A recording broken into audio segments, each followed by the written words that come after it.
vários senhoras e senhores rotarianos. Eu fiquei muito lisonjeado, gratificado, feliz ao perceber que a reunião não só era uma reunião significativa de pessoas engajadas no processo de civilização paulistana, brasileira, que é a característica evidente, pública, clara do Rotary nos processos de desenvolvimento social e cultural brasileiro, mas que inclusive tinha um toque cosmopolita com a presença de um companheiro do Rotary da Itália, com lembranças que perpassam por 3 filhos meus que têm ascendência italiana. Um deles é o Flávio, que está aqui presente, e que foi o motivante da publicação desse livro, Direito Motivando, Ética da Emoção.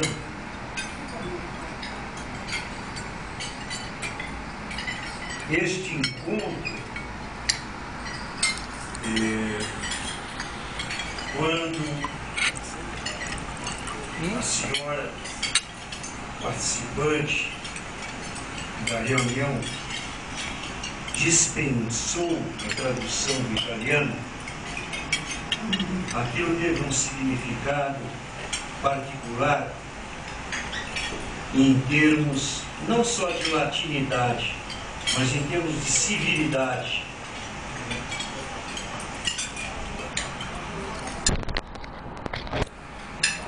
Existem várias concepções, várias teorias a respeito da origem da linguagem humana. Como terá surgido?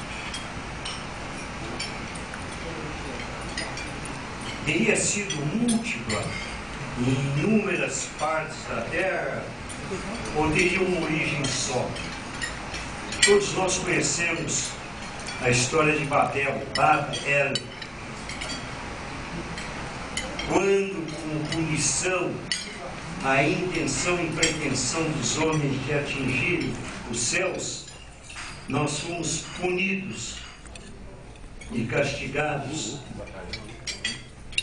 pela dificuldade da comunicação e da linguagem, e talvez, e agora eu me permito pensar em voz alta, na introdução feita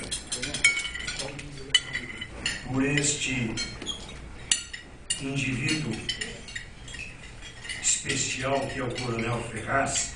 Ele me lembra aquela expressão francesa, Chevalier Saint-Père e Saint-Reproche, quer dizer, um autêntico cavaleiro na selva da megalópolis, pela maneira carinhosa com que ele distingue as pessoas que lhe são próximas, e ele falou da amizade.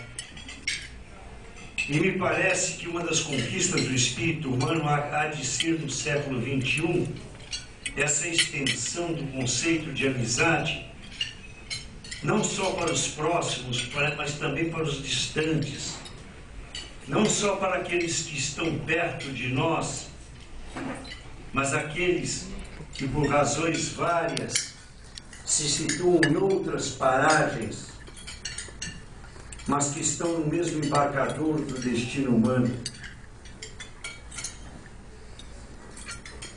E me parece que isto é a saga extraordinária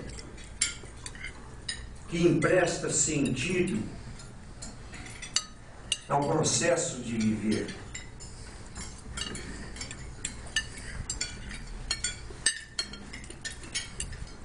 Quando o Flávio me propôs e disse: "Ô pai, por que a gente não recolhe o teu trabalho enquanto advogado com uma ótica de psicanalista?", eu tive a oportunidade de mais uma vez conversar com um irmão querido, o professor Dr. Michel Temer, vice-presidente da República, que nos honrou com o prefácio do livro. E no prefácio, ele se refere ao fato de que, quando nós nos conhecemos no primeiro Congresso Brasileiro de Direito Constitucional em Minas Gerais, eu nasci em Juiz de Fora, e posteriormente, quando ele assumiu a Secretaria da Segurança Pública, me disse muito de perto aos sentimentos quando ele faz referência ao fato de que nós frequentemente conversávamos e trocávamos ideias na gestão dele, na chefia da Secretaria da Segurança Pública.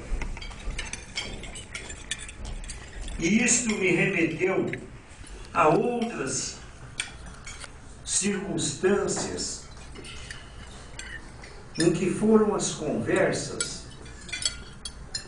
que emprestaram a ultrapassagem da solidão, a ultrapassagem da perdição, o senso de abandono e de fragilidade que cada um de nós carrega do berço ao túmulo e que somente é saciado através desse sistema de civilização que nos informa, no verso de Rimbaud, que nós somos o outro é nós. Que a dor do outro é a nossa dor, que a alegria do outro é a nossa alegria. Quando a gente recebe essa massificação terrível que a mídia contemporânea despeja em cima dos nossos sentidos a cada momento, com crime, com horror, com brutalidade, com violência, com falta de esperança, quantos de nós, perplexos, perdemos a capacidade de acreditar que é possível ter fé, que é possível resistir? E como é que se estabelece, como é que se faz essa resistência? O século XX foi o século do coletivo, o século do plural.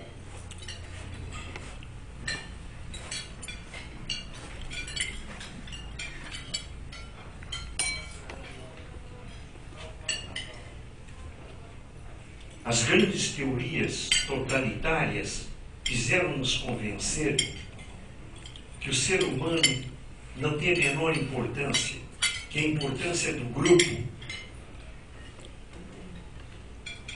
Eu me lembro que nós tivemos um presidente da República que disse: ninguém é insubstituível. E eu, num programa de televisão, num debate com posteriormente o ministro Márcio Tomás Bastos, meu querido amigo, eu disse para ele que era uma das frases mais cruéis que eu tinha ouvido na minha vida. Eu acho exatamente o contrário, que nenhum de nós é substituível.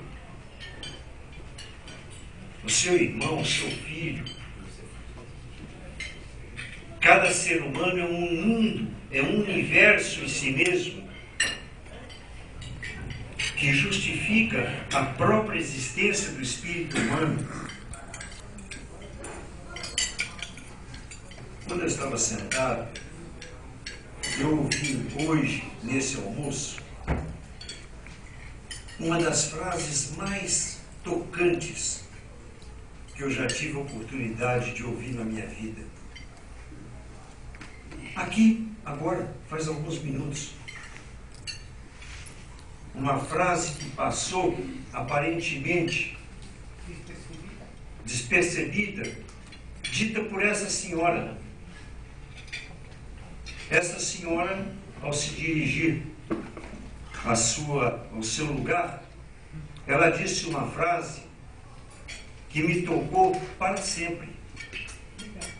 Ela disse: eu não sou importante, mas minha mãe era. Exato. E se a senhora vai saber depois a minha origem. E se a senhora me permitir, no meu próximo livro, eu faço questão de fazer e atribuir, obviamente, à senhora a autoria dessa frase, de uma beleza extraordinária. Porque foi dito no livro dos livros: é preciso que a gente saiba de onde veio, aonde está e para onde vamos. E eu quero dizer para os senhores e para mim, é um momento de profunda satisfação ter a consciência de onde eu estou. Eu estou entre pessoas que me acolhem e que eu recebo com afeição e todo o carinho trazido pelo Coronel Ferraz, e esperando contar em cada um de vocês como um amigo e que esta recíproca seja assegurada. Muito obrigado.